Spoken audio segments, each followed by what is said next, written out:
Hey folks, welcome back. So I wanted to show you how to utilize one of the tools in Prusa Slicer. I haven't really found a good time to show it to you because it utilizes the measurement tool. But the best way to show it to you is in real life practice. So let me head on over to the build plate and show you what the measurement tool is all about. Over here on the left hand side, when you initially load up Prusa Slicer, and you have, say, an object that you need to find the radius or diameter of a curvature, or say, for instance, a wall here with a small little bump out to a wall here, but you have all these obstacles in the way. You have a tool that does it for you, but whenever you load up an STL, it's hard to kind of select those objects in things like Onshape or whatnot. So in Prusa Slicer, whenever it loads up, you can actually select either a plane, a vertex, or an edge itself, okay, a line or a point.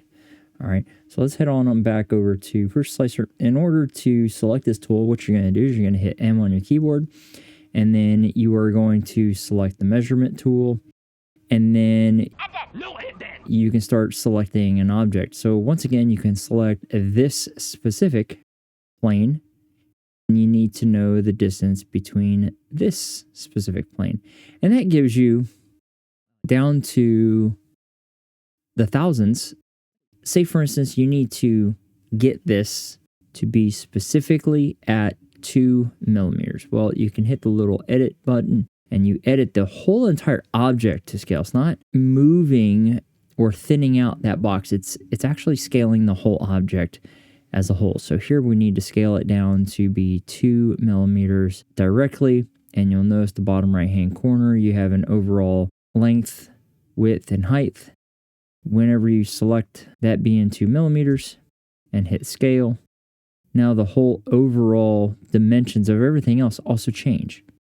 But that distance between here and here, now that whole distance is 2 millimeters.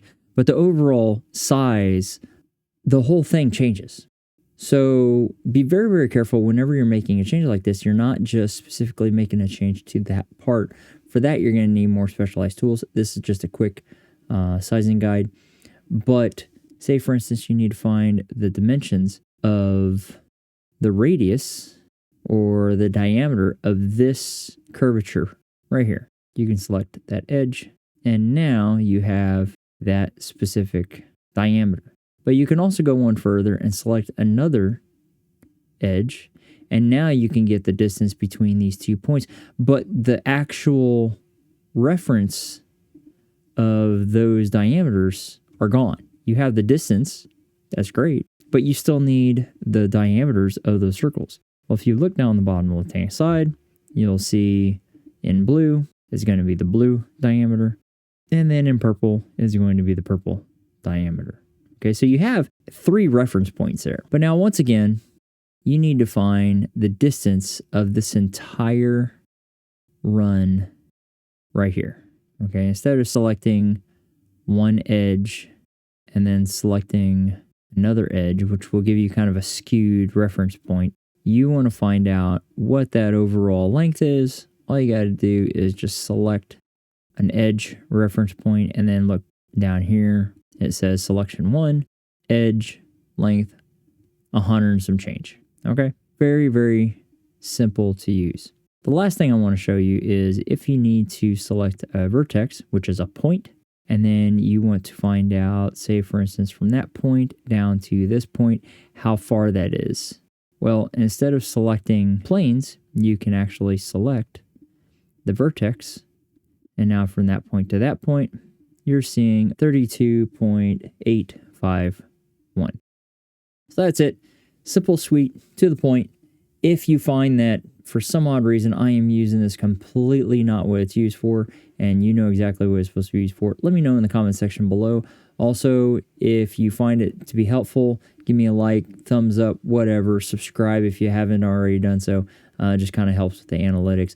Once again, I'm Dabble Dad. I will see you next time.